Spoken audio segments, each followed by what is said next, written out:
Hello and welcome. Our world is a tapestry woven with the threads of countless lives, each a marvel of evolution and adaptation.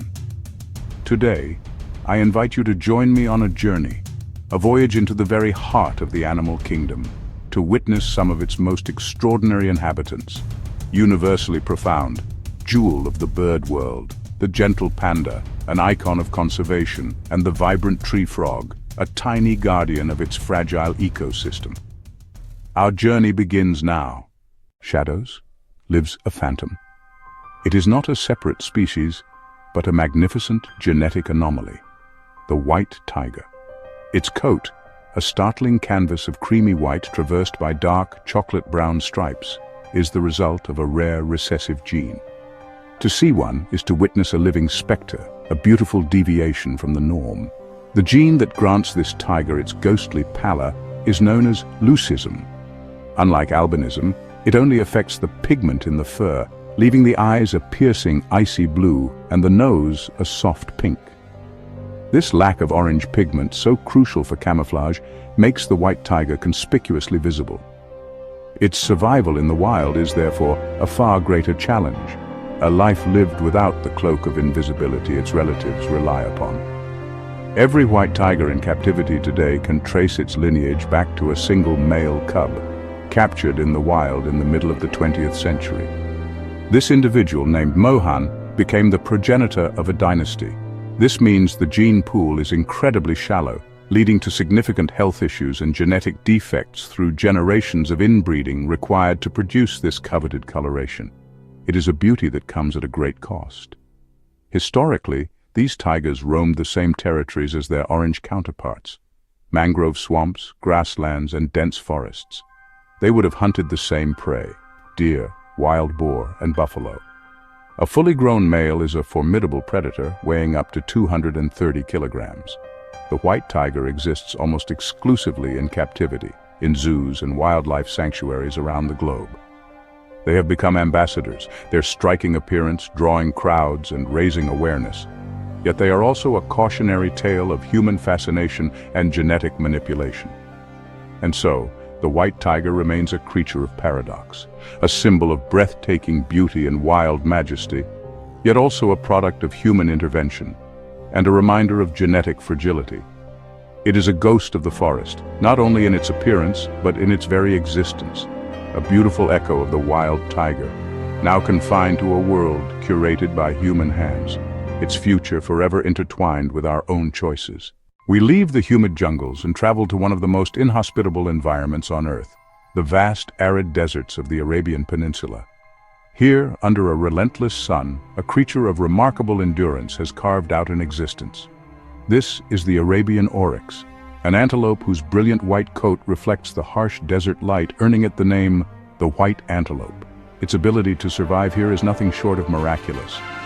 The oryx's adaptations are a masterclass in survival engineering. Its pale coat minimizes heat absorption, while its unique circulatory system allows blood to cool before it reaches the brain, a vital feature when ambient temperatures can be fatal. They can derive all the moisture they need from the plants they eat, such as desert melons and tubers, and can go for extended periods without drinking water directly. Their social structure is also finely tuned to desert life. They live in small, mixed herds of around 10 individuals, led by an experienced female who knows the location of scarce grazing and water sources. They are nomadic, capable of detecting rainfall from great distances and traveling vast expanses of sand and rock to reach fresh pastures. Their long, straight, rapier-like horns are not just for show. They are formidable weapons used for defense against predators and for dominance disputes within the herd. Yet, for all its resilience, the Arabian Oryx faced a threat it could not adapt to: modern human hunters. With the advent of motor vehicles and high-powered rifles, hunting became devastatingly efficient. The oryx, once widespread across the peninsula, was hunted to the brink. By 1972, the last wild Arabian oryx was killed, and the species was declared extinct in the wild. It seemed another tragic end to an ancient lineage, but the story of the oryx did not end there. In an unprecedented global effort, a handful of animals from private collections and zoos were brought together to form a world herd. This was a desperate gamble, a last-ditch effort to save the species. Operation Oryx, as it was known, became a pioneering project in captive breeding and reintroduction, a beacon of hope in the world of conservation. The program was a resounding success. The captive population grew steadily, and with careful genetic management, a healthy and diverse stock was established.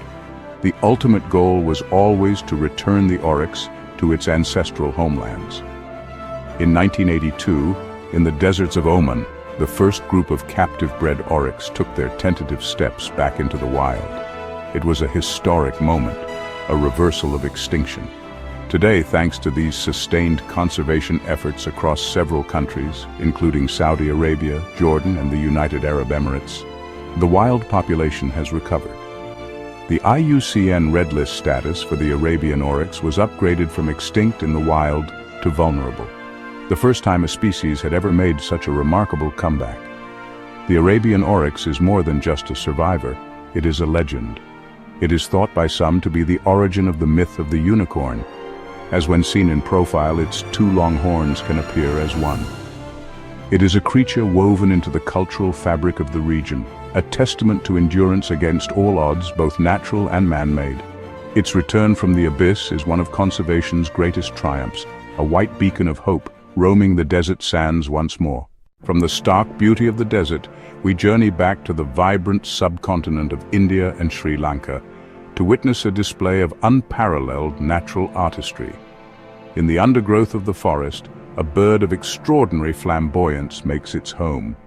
This is the Indian peafowl, and the male, the peacock, is renowned for one of the most spectacular ornaments in the entire animal kingdom, its magnificent train. Now, this train is not, as is commonly thought, its tail. It is composed of what are known as upper tail coverts, a cascade of over 200 elongated feathers that can stretch for more than 1.5 meters. Each feather is a masterpiece of iridescent color, adorned with an intricate ocellus, or eye spot.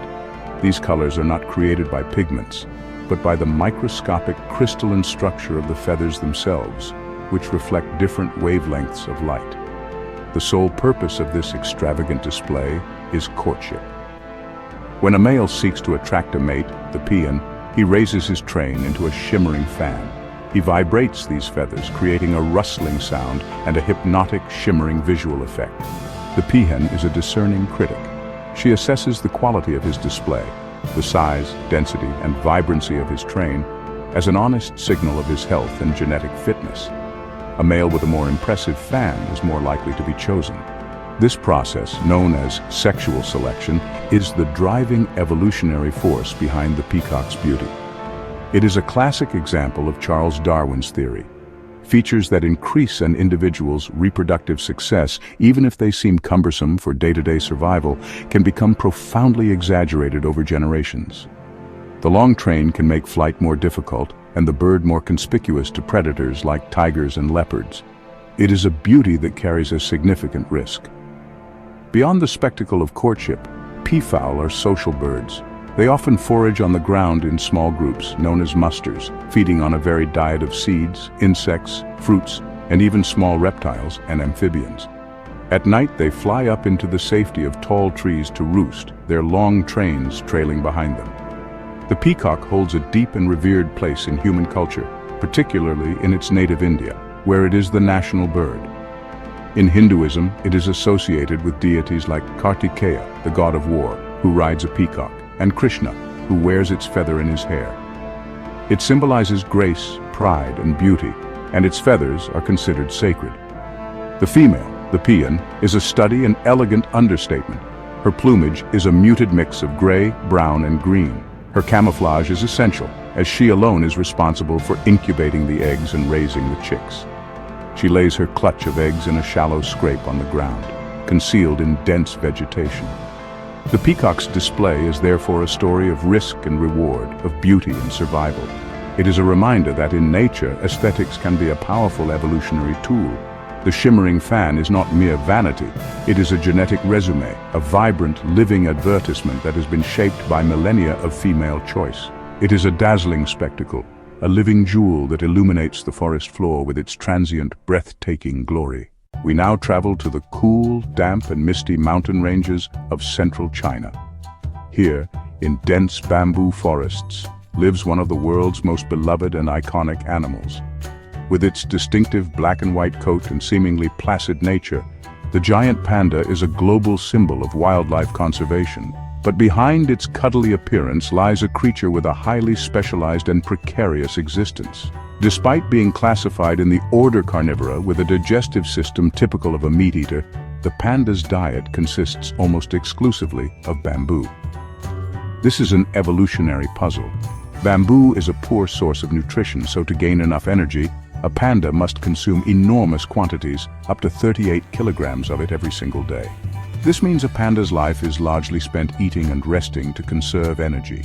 To facilitate this unique diet, the panda has evolved some remarkable adaptations. Most famous is its pseudo-thumb, a modified wrist bone that works like an opposable thumb, allowing it to grip bamboo stalks firmly while it eats. Its powerful jaws and large, flat molars are perfectly suited for crushing the tough, fibrous plant material. Its gut is also lined with a thick layer of mucus to protect it from splinters. Pandas are solitary animals. They have a home range and communicate with each other primarily through scent markings, leaving chemical signals on trees to convey information about their identity, sex, and reproductive status.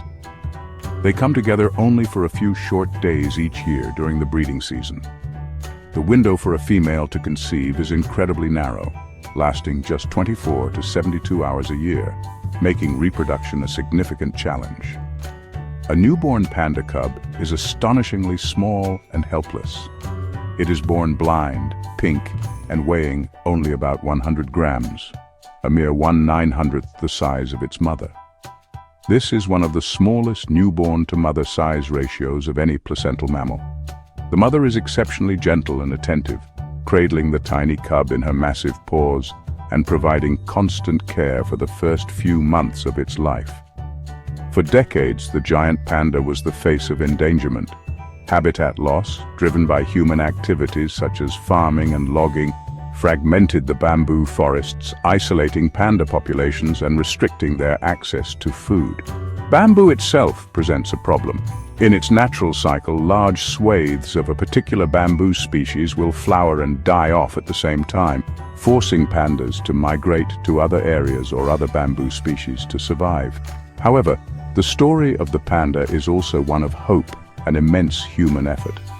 The Chinese government and international conservation organizations have poured vast resources into protecting them. This includes creating a large network of nature reserves, establishing corridors to connect fragmented habitats, and perfecting captive breeding programs. These efforts have yielded remarkable results. In 2016, a milestone was reached. The International Union for Conservation of Nature announced that the giant panda was no longer endangered, but had been reclassified as vulnerable. This was a direct result of the population increase driven by forest protection and reforestation efforts. It is a testament to what can be achieved when a species becomes a national priority, a black and white symbol of conservation success. For our final story, we shrink our focus, moving from the colossal to the miniature. We enter the humid, teeming world of the world's rainforests, from the Amazon to Southeast Asia. Here, clinging to leaves and branches, are some of nature's most vibrant and diverse creations, the tree frogs. They are not a single species, but a vast collection of amphibians that have mastered a life in the canopy. Their most defining feature is their ability to climb.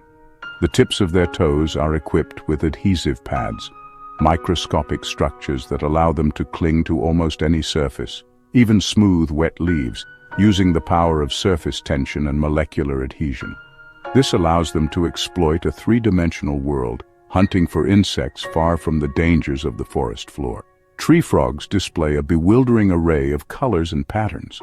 Some, like the famous red-eyed tree frog of Central America, use startle coloration.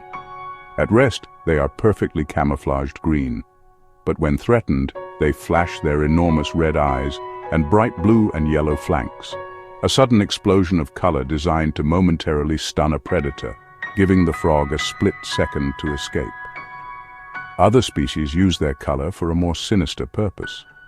The poison dart frogs, though often terrestrial, are closely related and share this vibrant characteristic.